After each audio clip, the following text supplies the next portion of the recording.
Every time I do this, I feel like Jim from The Office. Or Pam, but mostly Jim. I think he's my spirit animal. Anyway, I'm Lambrina, a recovering perfectionist on a journey from shame to freedom, and this is my story.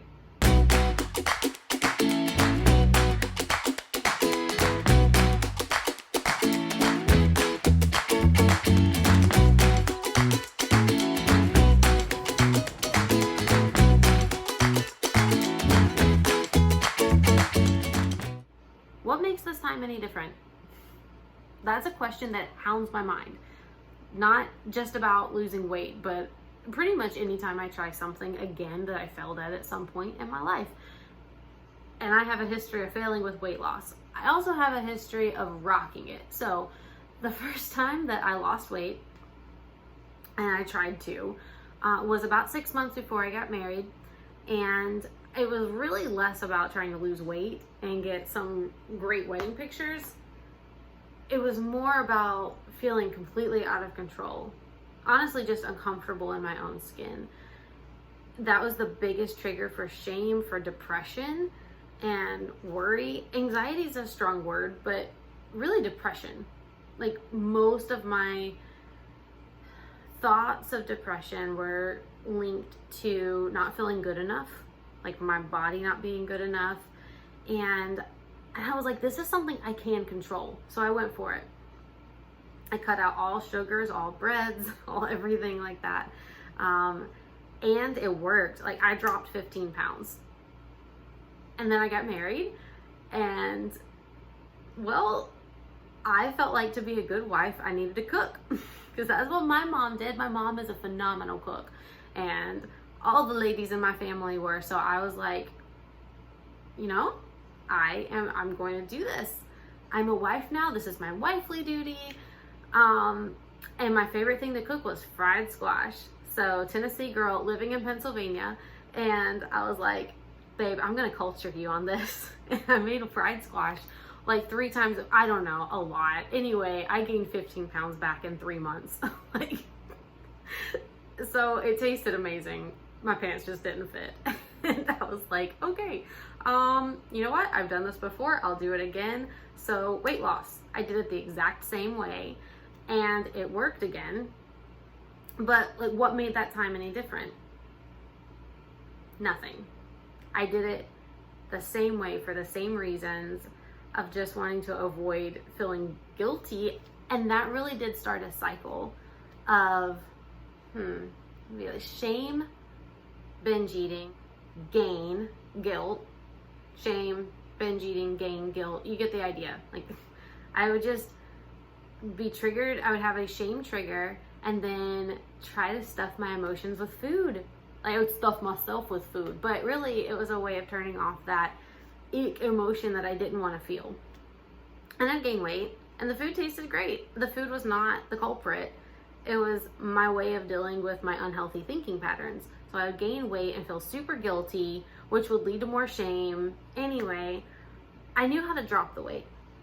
After that second weight loss campaign, honestly, it all just kind of runs together. I just know that I have felt, I've been married, almost 8 years, 7.5. So I felt like in order to be happy, I needed to be tiny.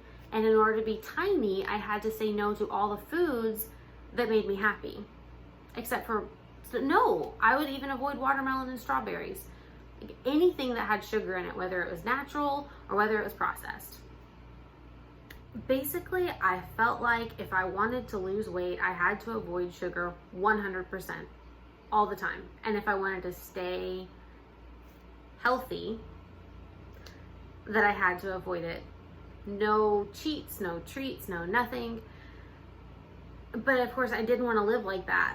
That's a prison. That's not fun. And so I would either be all in, super strict, or I'd be like, give me all the cake, like, and cookies and donuts and chocolate. Yeah, that was the cycle that I would go into. So then pregnancy happened. I got pregnant with our first kiddo 6-ish years ago. He just turned 5, so whatever. 5 years, 9 months, right? Math, hello.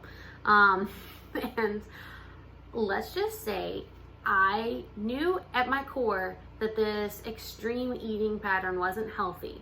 And I was determined. I was like, I'm going to do this so well. I was going to have the perfect pregnancy diet, eating super clean, having a balanced diet. I was like, I'm going to do this. I was getting these books from the library, ordering them from Amazon. I tend to obsess. So the problem is that I also tend to get overwhelmed. I mean, if you set your expectations so high that your goal is perfection, you're setting yourself up for failure. At least that's what I found. So if that happens and I feel overwhelmed, I swing in the opposite direction. Like whatever my goal was, I take it and scratch it out with a Sharpie and pretend it never existed. So I gained 50 pounds. Originally, I had read, okay, 25 to 35 pounds is the recommended weight gain. So I'm gonna do like 25. Feeling overwhelmed. It was not a matter of, listen to your body. Every pregnancy is different. It was donuts, guys. It was donuts and trying to, I don't know how this makes sense, but trying to beat nausea with Crystal's cheeseburgers. Oh, no. Chili cheese pop. That's what it was. I don't really feel like pregnancy, it can be cured with that, but it sure did taste good. So I just gave myself every excuse to give in to cravings.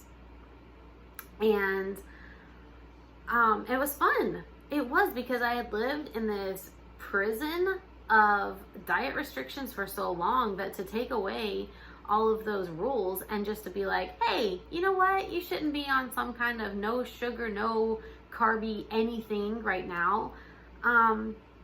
Just go out and eat whatever, listen to your body.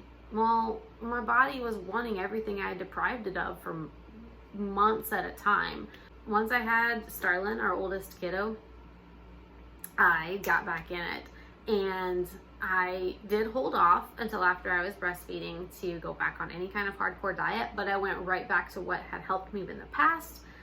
Again, how is this time any different? It wasn't, except I had a kid and I was feeling pressured. So here's part of my backstory.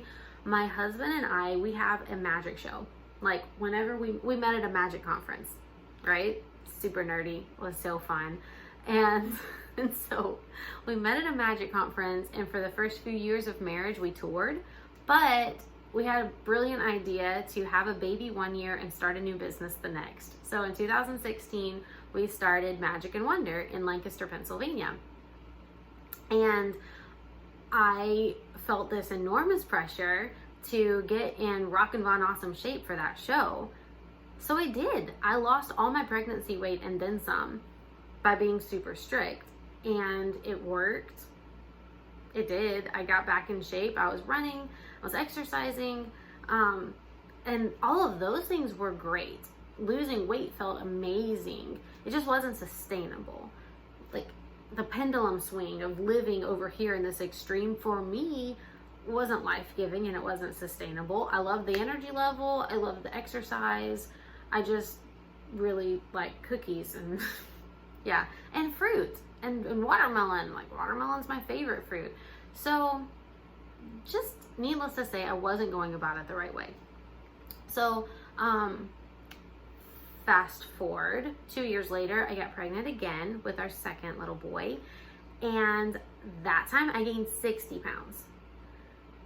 And then afterwards, so 2018, I tried losing weight again using the same methods I'd had before. And this is what messed with my head.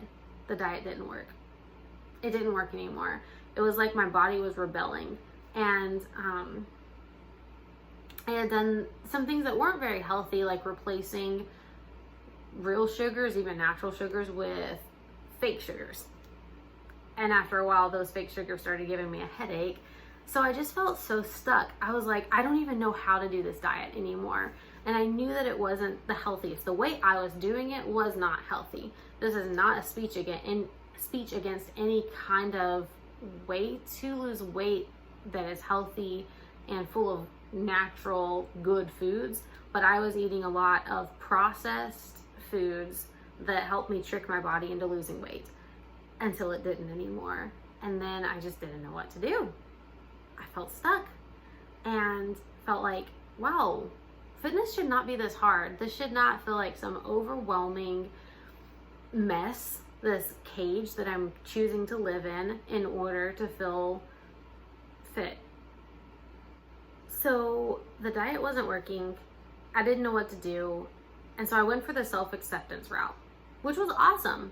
I had been down this road before with being pregnant, saying my body may change, but I am still like who I am, my values, my value, my beliefs, what makes me me. That all is the same. Like I am still a valuable person regardless of what I look like or how many pounds I gain or lose. And it was a great journey. Like having to face those lies that we tell ourselves that we're only as valuable as what we can do or how we appear, that was life-giving. But at the same time, I still wasn't comfortable in my body. I still didn't love the way I looked. Like it was keeping me from doing the things that I truly enjoy. So, spoiler alert, as a magician's assistant, you got to be able to fit in the boxes. And if I couldn't do an illusion because like it just wasn't made for my body type, that's fine. But if I couldn't do it because of my love handles, I came to resent them. But I think that makes sense, right? If our body is holding us back from doing what we love to do, that is not freedom. That is still a cage. That's still some kind of prison that we're allowing ourselves to live in. And so I just got to the point where I'm like, I do not want to be stuck to a diet, and I don't want to be stuck in a body that I am not comfortable in. I have to find freedom. And honestly, if you've watched this long, you either really like me, hi mom, or you something in my story resonates with you, whether it's the shame game or this cycle or binge eating.